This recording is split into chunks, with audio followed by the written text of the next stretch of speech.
Hello, folks. Welcome to Kudlow. I'm Larry Kudlow. Well, Joe Biden announced his reelection campaign today through a YouTube video, which, as far as I know, has never been done before. Most people running for the highest office in the land have given live speeches in front of people, but not Mr. Biden. And the big theme, apparently, let's finish this job, which to me is a very scary thought. Just saying. Most Americans are not better off than they were 2 years ago, and I don't think that's going to change in the next year and a half.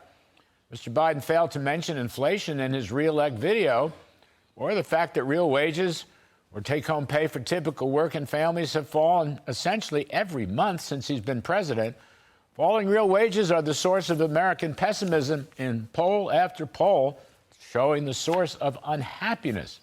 And while Mr. Biden didn't mention it in his video, he's going to have to deal with it on the campaign trail. That is, if he ever goes on the campaign trail, live and in person. The economy in his first full year in office, 2022, grew by less than 1%. The inflation rate jumped 6.5% after rising over 9% for a good part of the year. And to this day, it remains the highest inflation rate in 4 decades. We are now mired in stagflation with a risk of recession. That's why polls keep telling us Americans are mighty worried about the future and their kids' future and their grandkids' future. Mr. Biden has waged war on fossil fuels based on a far-left Green New Deal ideology, does not comport with the science or any actual facts.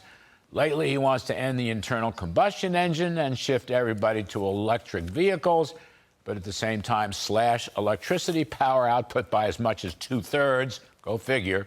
More electric cars, less electricity, all in the name of radical climate policy. Fiscally, he slapped on more federal spending and regulations than anything we have ever seen.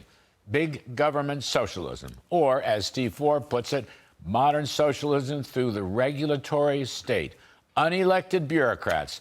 As former Senator Phil Gramm put it today in the Wall Street Journal, tilting the scales of cost-benefit analysis to social welfare, racial justice, environmental stewardship, human dignity, equity, but no serious economic analysis.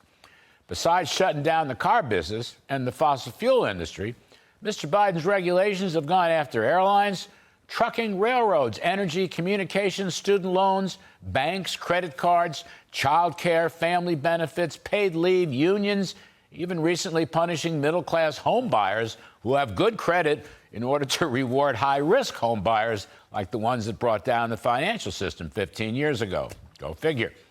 Mr. Biden has gone way beyond the Obama administration, and that's why we face continued below 2% growth instead of the 3.5% that governed the United States for roughly 70 years after World War II. Mr. Biden has spent and borrowed something like $6 trillion in just 2 years. Alongside the regulatory binge, he's proposed a $5 trillion tax hike on the most productive job creators in society. His social policies have attacked parents and schools, left open the southern border to millions of illegals, along with an epidemic of drugs and crime. His foreign policy was a disgrace as he fled Afghanistan, and he has supported an unheard-of politicalization of the legal and justice system. The video accused MAGA Republicans of tax cuts for the rich, denying freedom, denying equity, denying love, burning books. All fabulous stuff, although unsupported. Anyway, listen to yourself. Here's what it was. MAGA extremists are lining up to take on those bedrock freedoms, cutting Social Security that you paid for your entire life while cutting taxes from the very wealthy, dictating what health care decisions women can make, banning books, and telling people who they can love, all while making it more difficult for you to be able to vote. Banning books and telling people who they can love. Well, he has not lifted a finger to help blue-collar workers or traditional families. He has supported the most extreme gender and sex education anybody has ever seen. There's virtually no merit in Mr. Biden's socialist economic system. No merit whatsoever. It's always about diversity, equity, inclusion, along with his big government socialist economics. Whether in person or on video, it's not going to work, Mr. Biden. So I'll just end by saying, save America, retire Joe Biden. That's my riff.